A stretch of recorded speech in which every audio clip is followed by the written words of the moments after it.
Friends, welcome to our channel. Latest updates and information కోసం friends ఛానల్ని subscribe చేసుకోండి. Friends, కథ ముగిసింది, శుభం కార్డు పడింది. మరి ఇంతకీ కథ ఎలా సుఖాంతం చెందింది తెలుసుకోవటం కోసం ఫ్రెండ్స్ ఈ వీడియోని ఎక్కడా స్కిప్ చేయకుండా చివరి దాకా చూసేయండి. ఇక తాతయ్య తను ఎప్పుడో కష్టార్జితంతో కట్టుకున్న ఇల్లు, ఈ ఇంటి మీద ఎన్నో కలలు పెట్టుకున్నారు.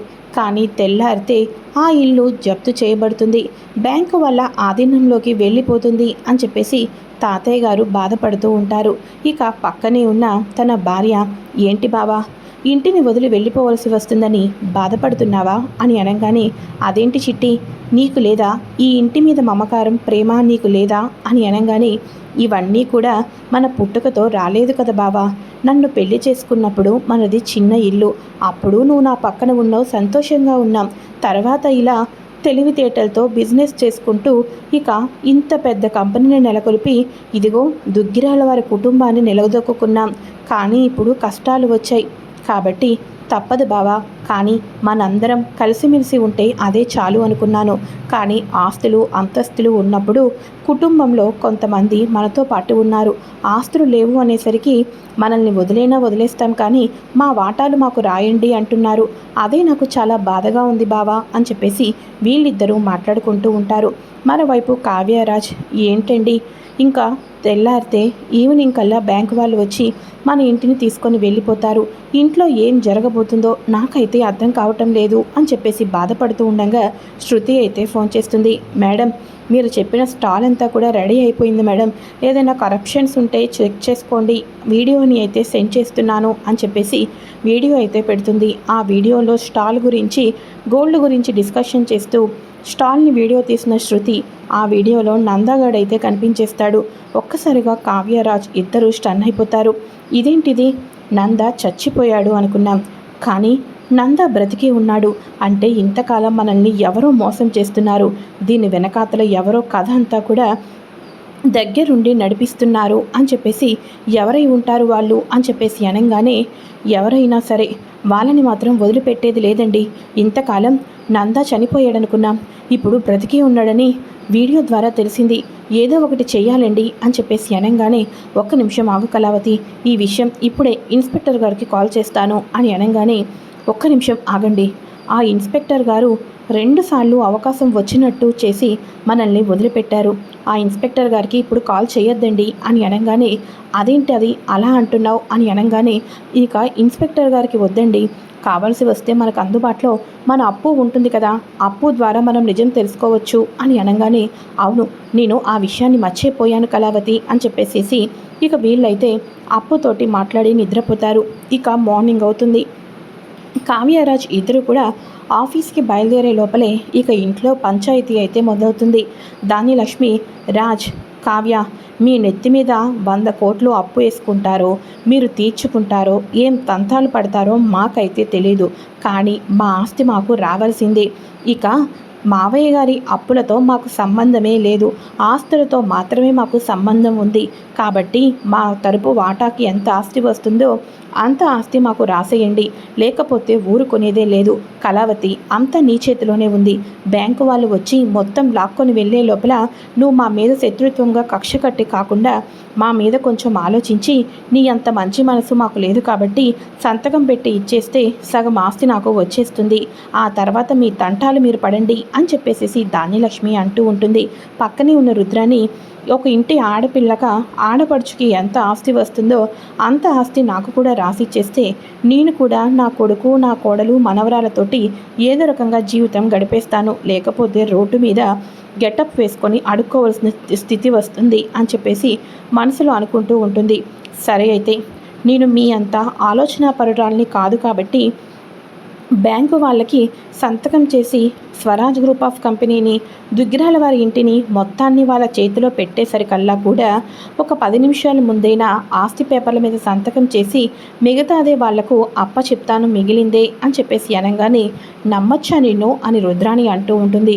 మీలాగా నమ్మించి గొంతులు కోసే రకం కాదు నేను రుద్రాణి గారు, అది గుర్తుపెట్టుకోండి. ఏవండి, మనకి అర్జెంటుగా టైం అవుతుంది, బయలుదేరదామా అని అనగానే, బయలుదేరదాం, ఒక్క నిమిషం ఆగు కళావతి అని చెప్పేసి, తాతయ్య బహుశా ఇదే నాకు తెలిసి చివరి రోజే అవుతుందేమో ఆఫీస్కి అడుగు పెట్టడం. ఫస్ట్ డే వెళ్ళినప్పుడు నీ ఆశీర్వాదం తీసుకున్నాను. చివరిసారిగా వెళ్తున్నాం కాబట్టి ఈరోజు నీ ఆశీర్వాదం కోరుతున్నాం. నానమ్మ, తాతయ్య మమ్మల్ని ఆశీర్వదించండి అని చెప్పేసి పెద్దవాళ్ళ ఆశీర్వాదం తీసుకొని రాజ్, కావ్యలు ఇద్దరు కూడా ఆఫీస్కి అయితే బయలుదేరుతారు. హలో అప్పు అని అనగానే, అక్క నీకు ఒక విషయం తెలుసా? ఇంతకాలం మిమ్మల్ని నమ్మించి మోసం చేసింది ఆ ఇన్స్పెక్టర్ గాడే. వాడు పెద్ద ఫ్రాడ్. వాడికి డబ్బు ఇస్తే చాలు వాడి అండర్ గ్రౌండ్లో రౌడీలను పెట్టుకుంటాడు. ఇదంతా పెద్ద మాఫియా అక్క అని చెప్పేసి అనగానే, అవునా, అంటే ఇప్పుడు ఆ నందాగాడు ఎక్కడుండి ఉంటాడంటావు అని అంటూ ఉంటే, నందాగాడు సిగ్నల్స్ ద్వారా మొత్తాన్ని చెక్ చేస్తే ఇక మొత్తానికి ఏం తెలిసింది తెలుసా? నందాగాడి ఫోన్కి ఎక్కువ కాల్ చేసింది అనామిక అని చెప్పేసి అనగానే, అంటే శత్రువులందరూ కూడా ఒకటే అయిపోయారా మనల్ని ఓడించటం కోసం అని అంటూ ఉంటే, అక్క నిజంగానే నా ఆలోచన కనుక కరెక్టే అయితే వాడు అనామిక ఇంట్లోనే నక్కి నక్కి ఉండుంటాడు. కాబట్టి నేను అనామిక ఇంటికి రైడ్కి వెళ్తాను, మీరు కూడా వచ్చేసేయండి అని చెప్పేసి అనగానే, సరే అయితే అని చెప్పేసి కావ్యరాజు వాళ్ళు అనామిక ఇంటి దగ్గరికి వెళ్తారు. అప్పు కూడా వెళ్తారు.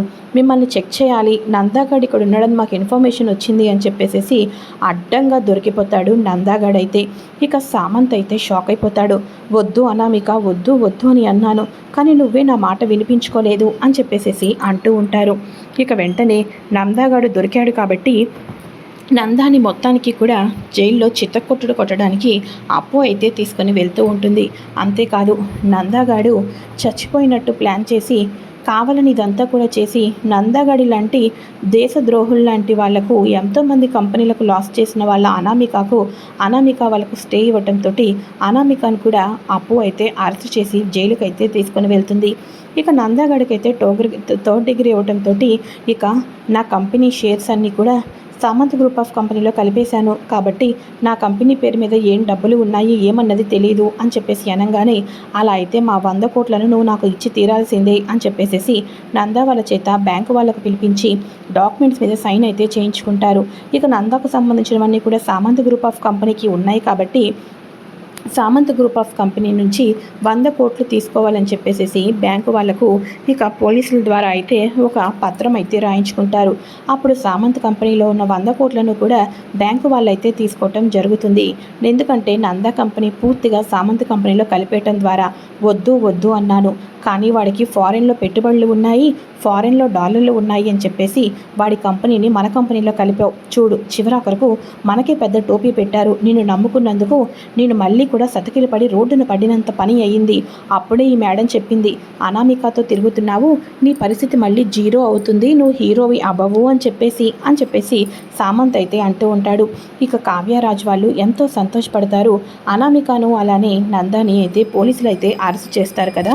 ఇక ఇదిలా ఉండగా అక్కడ బ్యాంకు వాళ్ళు వచ్చి డబ్బులు మొత్తానికి ఇవ్వటం లేదని ఇంటిని మొత్తాన్ని వాళ్ళు తీసేసుకుంటారని చెప్పేసి దానిలక్ష్మి, కళావతి ఎక్కడ, మా ఆస్తి ఎక్కడ అని చెప్పేసి ఒకటే గొడవ పడుతూ ఉంటారు. దానిలక్ష్మి కళావతి వాళ్ళ గురించి. కళావతి వాళ్ళు రానే వస్తారు, ఏంటి ఇంత లేటు, బ్యాంకు వాళ్ళు రాకముందే మా ఆస్తి మాకు రాసిచ్చేసాయి అని చెప్పేసి అంటూ ఉంటారు. సరే అయితే అని చెప్పేసి అంటూ ఉండగా బ్యాంకు వాళ్ళు వచ్చి, సార్ ఇక మిమ్మల్ని ఇంతకాలం ఇబ్బంది పెట్టాం, మమ్మల్ని క్షమించండి సార్, మీ డాక్యుమెంట్స్ అన్నీ కూడా మీకే ఇచ్చేసాం, ఇప్పుడు మీ ప్రాపర్టీ తాలూకు డాక్యుమెంట్స్ అన్నీ కూడా మీ దగ్గరే ఉన్నాయి అని చెప్పేసి అనగానే, thank you so much sir అని చెప్పేసి వెళ్ళిపోతారు. ఏంటి ఆస్తి మొత్తం మనది పోవటం లేదా అని ప్రతి ఒక్కరూ షాక్కి గురి అవుతారు. ఇక వెంటనే పోవటం లేదు, అప్పు ఇందులో చాలా వరకు హెల్ప్ చేసింది అని చెప్పేసి అనగానే, ఇక అప్పునే గనక ఈ ఏరియాకి ఎస్ఐగా రాకపోతే పాత ఎస్ఐ ఇంకా మోసం చేస్తూనే ఉండేవాడు. అప్పు లాంటి కరెక్ట్గా ఉండేవాళ్ళు ఈ రోజుల్లో చాలామంది తక్కువ. లంచాలకి ఆశపడుకోకుండా ధర్మానికి కట్టుబడి న్యాయానికి కట్టుబడి వర్క్ చేస్తున్న అప్పుకి నా సెల్యూట్ అని చెప్పేసి అంటూ ఉంటే, అప్పు జీవితంలో అనుకున్నది సాధించింది అని అంటూ ఉంటారు. మరోవైపు తాతయ్య, నానమ్మ ఈ రోజుల్లో ఎవరి జీవితాలు వాళ్ళు చూసుకుంటున్న నా కొడుకు కోడళ్ళు ఉన్న నా ప్రస్తుత రోజుల్లో నా మనవడు మాత్రం నా పరువు గురించి, నా ప్రతిష్టల గురించి ఆలోచించాడు. నా పరువు గురించి ఆలోచించి నెత్తి మీద 100 కోట్ల అప్పు కూడా వేసుకున్నాడు అంటే వీడు నిజమైన వారసుడు, వీడు నా నిజమైన మనవడు. ఇక నుంచి చిన్నవాడివైనా నీలో ఎన్నో మంచి లక్షణాలు చూశాను కాబట్టి ఇంతకాలం ఈ ఆస్తి అంతా కూడా కావ్య మీద నీ పేరు మీదే ఉంది, ఇక నుంచి కూడా మీ పేరు మీదే ఉంటుంది. ఇక ఈ ఇంట్లో ఉమ్మడిగా ఉంటూ ద్వేషాలు పగలు ప్రతీకారాలు పెంచుకోకుండా ఉంటే సమయానుకూలంగా ఎవరి కష్టాలను చూడకోకుండా తన బాధ్యతలను నెరవేర్తిస్తాడు. అయినా పేర్ల మీద ఆస్తి ఉండటం కాదు, కష్టాల్లో నా అనుకునే వాళ్ళు పక్కన ఉంటేనే నిజమైన ఆస్తి ఉన్నట్టు. ఆస్తి పేరు మీద ఉండి ధాన్యలక్ష్మి ఈ ఇంట్లో నీ కొడుకు కొడలు కనిపించుకోకుండా ఉంటే అది నీకు నిజమైన ఆస్తి ఎలా అవుతుంది అని చెప్పేసి ధాన్యలక్ష్మి కూడా చివాట్లు పెట్టడంతో ఇంతకాలం అప్పుని చేసుకున్నాడు అనుకున్నాను, అప్పు మూలాన ఈరోజు ఇంత పెద్ద లాభం చేకూరింది, ఇక ఈ ఇంటి పరువును నిలబెట్టింది, ఈ కొడుకు కోడలు ఈ ఇంట్లోనే ఉండాలి అని ధాన్యలక్ష్మి కూడా అంటూ ఉంటుంది.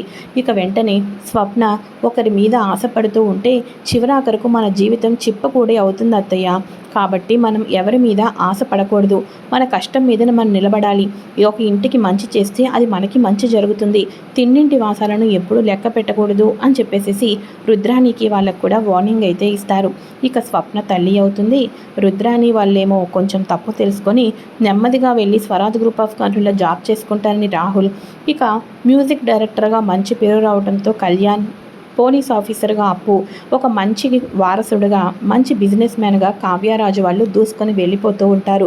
ఇలా అందరూ సంతోషంగా ఉంటారు. ఇలా అంతా సంతోషంగా ఉన్న సమయంలో కావ్యకి ఒక్కసారిగా వామిటింగ్స్ అయితే అవుతూ ఉంటాయి. ఏమైంది కావ్యకు వాంతులు అవుతున్నాయి అని అనుకుంటూ ఉండగా కావ్య కూడా తల్లి కాబోతుంది. ఇంకేముంది, ముగ్గురు అక్కా చెల్లెళ్ళు ఈ ఇంటి కొడలు అయ్యి మా వంశాన్ని ఇంటి గౌరవాన్ని నిలబెట్టడమే కాకుండా మాకు వారసత్వాలను కూడా ఇస్తున్నారు, ఇంతకు మించి ఏం ఉమ్మడి కుటుంబం కావాలి, ఇదే కదా నిజమైన సంతోషం అంటే అని చెప్పేసి అందరూ హ్యాపీగా సంతోషంతో నవ్వుతూ